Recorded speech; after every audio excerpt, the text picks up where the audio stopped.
کشیدگی کے پیش نظر چیئرمین پیپلز پارٹی بلاول بھٹو زرداری نے بین الاقوامی سفارتی محاذ پر سرگرم کردار ادا کرنا شروع کر دیا ہے۔ ذرائع کے مطابق بلاول بھٹو زرداری کی قیادت میں ایک پارلیمانی کمیٹی اس وقت نیو یارک میں موجود ہے جو آج سے امریکی حکام، کانگریس اراکین، تھنک ٹینکس اور میڈیا نمائندوں سے ملاقاتوں کا آغاز کرے گی۔ ان ملاقاتوں میں پاکستانی موقف، بھارت کے ڈس انفارمیشن آپریشنز اور سندھ طاس معاہدے کی معطلی جیسے حساس امور پر بریفنگ دی جائے گی۔ پارلیمانی کمیٹی اقوام متحدہ کے سیکریٹری جنرل، ٹرمپ انتظامیہ کے اعلیٰ حکام سمیت دیگر اہم شخصیات سے ملاقاتیں کرے گی اور خطے کی صورتحال پر پاکستان کا نقطہ نظر پیش کرے گی۔ کمیٹی میں مصدق ملک، خرم دستگیر، ہنا ربانی اور جلیل عباس جیلانی جیسے اہم رہنما شامل ہیں۔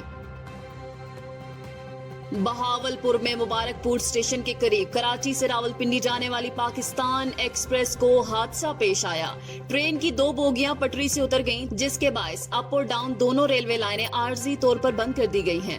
حادثہ صبح 6:05 پر پیش آیا جب ٹرین کی اے سی اسٹینڈرڈ کوچ جو پچھلی سمت سے چوتھی ہوگی مکمل طور پر پٹری سے اتر گئی، جبکہ اس کے ساتھ منسلک ڈائننگ کار بھی متاثر ہوئی۔ ریلوے ذرائع کے مطابق کوئی جانی نقصان رپورٹ نہیں ہوا، جبکہ ریلیف ٹرین فوری طور پر سما سٹا سے روانہ کی گئی اور امدادی کارروائیاں جاری ہیں۔ حکام کا کہنا ہے کہ ٹریک کو جلد کلیئر کر کے ریلوے آپریشنز بحال کر دیا جائے گا۔ جائے وقوع پر ریلوے افسران اور امدادی ٹیمیں موجود ہیں اور مسافروں کی سہولت و حفاظت کو ترجیح دی جا رہی ہے۔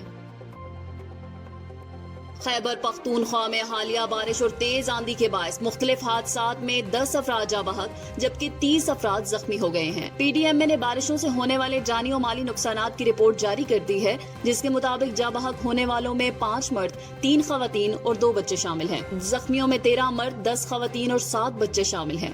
رپورٹ کے مطابق صوبے کے مختلف اضلاع جیسے مردان، سوابی، پشاور، شانگلہ، دیر لوئر، سوات، تورگھر، باجوڑ، محمد مانسیرا اور ہری پور شدید متاثر ہوئے۔ بارش کے باعث 34 گھروں کو نقصان پہنچا، جن میں 32 کو جزوی اور 2 کو مکمل نقصان ہوا۔ پی ڈی ایم اے کا کہنا ہے کہ تمام ضلعی انتظامیہ سے مسلسل رابطے میں ہے اور متاثرہ خاندانوں کو فوری امداد کی فراہمی کے ساتھ زخمیوں کو بہترین طبی سہولیات دینے کی ہدایت جاری کر دی گئی ہے۔ وفاقی وزیر منصوبہ بندی احسن اقبال نے کہا ہے کہ بھارت کی قیادت کا غرور 3 روز کی جنگ نے خاک میں ملا دیا۔ ہماری افواج نے ثابت کر دیا ہے کہ پاکستان ناقابل تسخیر ہے۔ لاہور میں Pakistan institute of fashion design کے دورے کے موقع پر انہوں نے نمائش کا افتتاح کیا اور نوجوانوں کے لیے فنی تعلیم اور ڈیجیٹل سکلز کو وقت کی ضرورت قرار دیا۔ احسن اقبال کا کہنا تھا کہ دنیا پاکستان کو سنجیدگی سے دیکھ رہی ہے اور IMF نے بھی پاکستان کی معاشی کارکردگی کو سراہا ہے۔ ان کا کہنا تھا کہ 10 مئی کے بعد پاکستان ایک مضبوط ریاست بن کر ابھرا ہے۔ وفاقی وزیر نے ٹیکس نظام کی بہتری پر زور دیا اور کہا کہ اگر ٹیکس اکٹھا نہ ہوا تو حکومت کو ترقیاتی منصوبوں کے لیے قرض لینا پڑے گا۔ انہوں نے تاجر برادری سے ٹیکس کلچر اپنانے کی اپیل کرتے ہوئے کہا کہ ٹیکس چوری کے خلاف ڈیجیٹل اقدامات شروع کر دیے گئے ہیں۔ عید کی خوشی میں حکومت نے LPG کی قیمت میں کمی کا اعلان کر دیا ہے۔ سرکاری نوٹیفکیشن کے مطابق اب فی کلو LPG 241 روپے جبکہ گھریلو سلنڈر 2838 روپے میں دستیاب ہوگا۔ قیمت میں 5 روپے فی کلو اور گھریلو سلنڈر میں 55 روپے کمی کی گئی ہے۔ Chairman LPG association Irfan Khokhar کا کہنا ہے کہ حکومت دکانداروں کے بجائے طاقتور مافیا کے خلاف کارروائی کرے، کیونکہ دکاندار صرف فروخت کرتے ہیں، قیمت کا تعین پلانٹس پر ہوتا ہے۔ انہوں نے کہا کہ حکومت کو پلانٹ سطح پر سرکاری قیمت یقینی بنانی چاہیے تاکہ عام صارفین کو ریلیف ملے۔ پاکستان مسلم لیگ نون کے صدر اور سابق وزیر اعظم نواز شریف آج طبی معائنے کے لیے لندن روانہ ہوں گے۔ ذرائع کے مطابق نواز شریف لندن میں اپنا مکمل میڈیکل چیک اپ کروائیں گے اور عید الاضحیٰ بھی وہیں گزاریں گے۔